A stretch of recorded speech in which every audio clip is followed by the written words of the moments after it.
सो तुम भी एक ओवर थिंकर हो। सो इसलिए तुमने इस वीडियो पे क्लिक करा। बट ट्रस्ट मी, इस वीडियो के एंड में तुम इसके लिए खुद को थैंक यू बोलोगे अगर तुमने वो बात समझ ली जो मैं तुम्हें समझाने वाला हूँ। बट उसके लिए इस वीडियो को तुम्हें ध्यान से सुनना पड़ेगा और एंड तक देखना पड़ेगा, क्योंकि ये वीडियो तुम्हारी थिंकिंग को चेंज नहीं करेगी बल्कि तुम्हें ही ट्रांसफॉर्म कर देगी अ होल न्यू पर्सन में। तो स्टार्ट करते हैं, बट उससे पहले मैं इस तरह का सेल्फ इंप्रूवमेंट कंटेंट बनाता हूँ।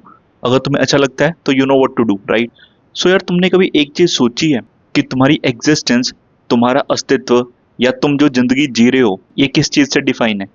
सो बेसिकली ये है तुम्हारी कॉन्शियसनेस, यानी कि जो तुम्हारा ब्रेन अभी सोच पा रहा है, रजिस्टर कर पा रहा है, वही सब है तुम्हारी लाइफ। और ये कॉन्शियसनेस तुम्हारे साथ स्टार्टिंग से लेकर जब से तुम जन्म लेते हो तुम्हारी एंड तक रहती है, जब तक तुम मर नहीं जाते। क्योंकि जब एक बार मर गए, तुम्हारी कॉन्शियसनेस चली गई, उसके बाद तुम्हें जलाओ दफनाओ कोई फर्क नहीं पड़ने वाला। तो जो भी तुम्हारे साथ लाइफ में हो रहा है या होने वाला है, जिसको लेके तुम्हें एंजाइटी, डिप्रेशन, ओवर थिंकिंग जैसी चीजें हो रही है, जरा एक मिनट के लिए सोचो, क्या वो सिर्फ तुम्हारे दिमाग में ही नहीं है, तुम्हारी कॉन्शियसनेस में ही नहीं है? क्योंकि जो तुम्हारे शरीर के बाहर चल रहा है वो मोहमय है, वो आता रहेगा जाता रहेगा। बट एक चीज जो तुम्हारे साथ रहेगी वो तुम्हारी कॉन्शियसनेस, तुम्हारा माइंडसेट, तुम्हारा दिमाग। और एक बार तुमने अपने माइंडसेट को ठीक कर लिया तो होगी क्या? Over thinking. तो अब ये तो पता लग गया पूरे फसाद की जड़ ये तुम्हारा माइंडसेट, तुम्हारा ब्रेन ही है। बट उसको कैसे ठीक करना है?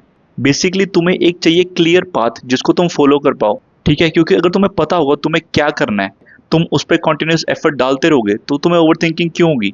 ठीक है, तो इस वीडियो में हम इस दिमाग को ही सेट करेंगे। सो सबसे पहले मेन रीजन ओवर थिंकिंग का है क्या है? सो मेन रीजन जो ओवर थिंकिंग का है कि तुम्हारे पास इतना फ्री टाइम है कि तुम आलतू फालतू की चीजें सोची जा रहे हो, जिसमें से 90% ऑफ द चीजें कभी होंगी भी नहीं। एक ग्रीस फिलोसोफर है, उसका ये कहना है कि 90% of the suffering comes only in the imagination. यानी कि 90% ऑफ जो तुम सफर करते हो तुम्हारी ओवर थिंकिंग की वजह से, वो सिर्फ तुम्हारे माइंड में होता है, रियलिटी में ऐसी कोई चीज होती नहीं है। अब देखो यार, सबसे बड़ी दिक्कत ये है कि हमारे ब्रेन को ऐसा भगवान ने बनाया है कि उसने 24 घंटे काम करना है। ठीक है, वो चलता ही रहेगा, बेशक तुम सो भी जाते हो तब भी तुम्हारा ब्रेन चल रहा है और वो 24 घंटे चलेगा। या तो तुम उसे ऐसा कोई काम दे दो जिसमें वो लगा रहे और उसके पास आलतू फालतू की चीजें सोचने का टाइम ही ना हो, क्योंकि अगर वो काम तुम नहीं दोगे तो वो खुद ही ढूंढ लेगा, पास्ट में चला जाएगा, प्रेजेंट में चला जाएगा। ठीक है, और आलतू फालतू से सिनेरियो बनाता रहेगा, जिसकी वजह से ओवर थिंकिंग जैसे इश्यूज आते हैं। और मैं नहीं मानता कि किसी आदमी के पास भी इतना फ्री टाइम है। ठीक है, काम होगा तुम्हारे पास, तुम कर नहीं रहे हो, तुम प्रोकेस्टिनेट कर रहे हो, उसे वो अलग चीज है। बट काम सबके पास होता है। ठीक है, जैसे तुम्हारे एग्जाम्स आ रहे होंगे, तुम्हें पढ़ना होगा, तुम किसी जॉब में होगे, सबके पास काम होता है, बस तुम उसको टालते रहते हो। अब सबसे बड़ा इशू ये है कि अपने दिमाग को काम पे लगाएं कैसे। उसके लिए तुम कुछ भी ऐसी चीज पकड़ लो जो तुम्हें अच्छी लगती है। फॉर एग्जाम्पल, जैसे मुझे वीडियोस बनाना पसंद है, ठीक है, तुम्हें कुछ और एक्टिविटीज हो सकती है, हो सकता है राइटिंग हो सकता है कोई स्पोर्ट्स खेलना हो। ठीक है, कोई ऐसी चीज ढूंढ लो और उसके लिए ऐसा कोई सोर्स ऑफ मोटिवेशन ढूंढ लो जो एटलीस्ट तुम्हें 1-2 दिन का किक दे। ठीक है, जो तुम मोटिवेट होकर काम स्टार्ट करोगे, आई नो वो जो मोटिवेशन है प्रॉपर टेम्परेरी है।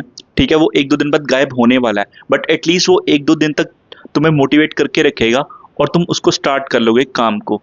क्योंकि सबसे ज्यादा रेजिस्टेंस किसी भी काम को स्टार्ट करने में आती है, और एक बार गाड़ी चल पड़ी फिर वो स्मूथली चलती रहती है। ठीक, सो तुमने एक काम ढूंढ लिया, उसको 1-2 दिन तक पूरी हाईली मोटिवेट होकर कर दिया, अब तुम्हारी मोटिवेशन डाउन हो रही है। अब उसमें सेकंड स्टेप क्या आता है? ऑर्गेनाइजेशन का।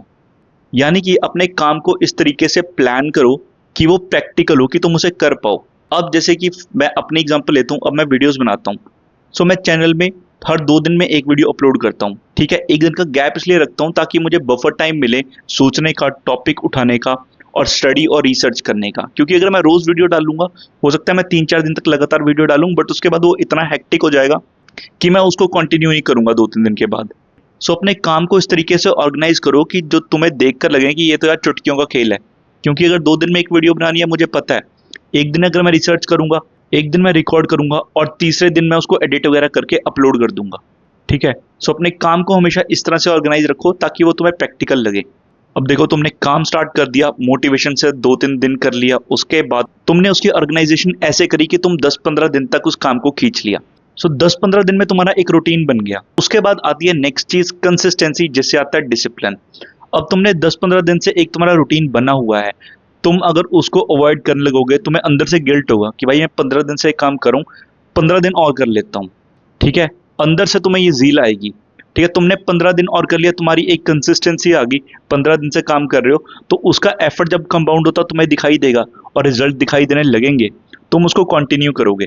कंटिन्यू करके मान लो तुमने महीना और खींच लिया, और अगर तुमने 2 महीना वो काम कर लिया, ट्रस्ट मी गाइज, तुम्हारा एक ऐसा डिसिप्लिन बन जाएगा, फिर तुम उस काम को कंटिन्यू करते रहोगे। ठीक है, इससे जब एक बार कंसिस्टेंसी आ गई, ठीक है, तुम्हारे पास एक ऐसी एक्टिविटी है जिसपे तुम्हें रोज काम करना है, तो ओवर थिंकिंग तुम्हारी ऑटोमेटिकली धीरे धीरे कम होने लगेगी, क्योंकि तुम्हारे ब्रेन के पास इतना टाइम ही नहीं है फालतू की चीजें सोचने का, क्योंकि तुम्हें पता है तुमने ये काम करना है।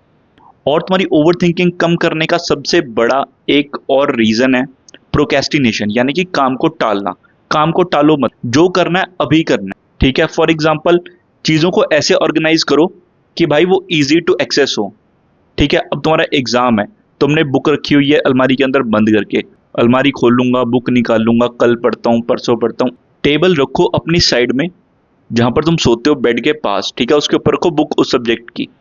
ठीक है, तुम्हें पता है बस मेरे को टेबल से बुक उठानी है, पढ़ना शुरू कर देना है। ठीक है, सो चीजों को इस तरीके से ऑर्गेनाइज करो कि तुम्हें प्रोक्रेस्टिनेशन करने का मौका ही ना मिले। रेडी टू एक्सेस, जब तुम्हारा दिमाग 24 घंटे किसी ना किसी एक्टिविटी या वर्क में इंक्लूड होगा, वर्क में इन्वॉल्व होगा, तुम्हें प्रोक्रेस्टिनेशन करने का या ओवरथिंकिंग करने का मौका ही नहीं मिलेगा। तो बस उसके बाद, बस एक बार तुमने अपने काम को ऑर्गेनाइज कर लिया और तुम्हें एक रोड मैप मिल गया कि तुम्हें उसके ऊपर काम करना है, फिर काहे की इनसिक्योरिटी, काहे का डिप्रेशन, काहे की एंजाइटी और काहे की ओवरथिंकिंग। सो इन चीज़ों को अपनी लाइफ में इंक्लूड करके देखो और बताओ मुझे कमेंट में क्या क्या चेंजेस आए हैं। सो वीडियो को यहीं पे रैप अप करते हैं, बाकी मिलेंगे नेक्स्ट वीडियो पे। और अगर तुम चाहते हो मैं किसी स्पेसिफिक टॉपिक के ऊपर वीडियो बनाऊं, तो तुम मुझे कमेंट डाउन कर सकते हो, तो मैं उसके ऊपर भी वीडियो बनाऊंगा। सो बाकी मिलते हैं नेक्स्ट वीडियो में, तब तक के लिए थैंक यू वेरी मच।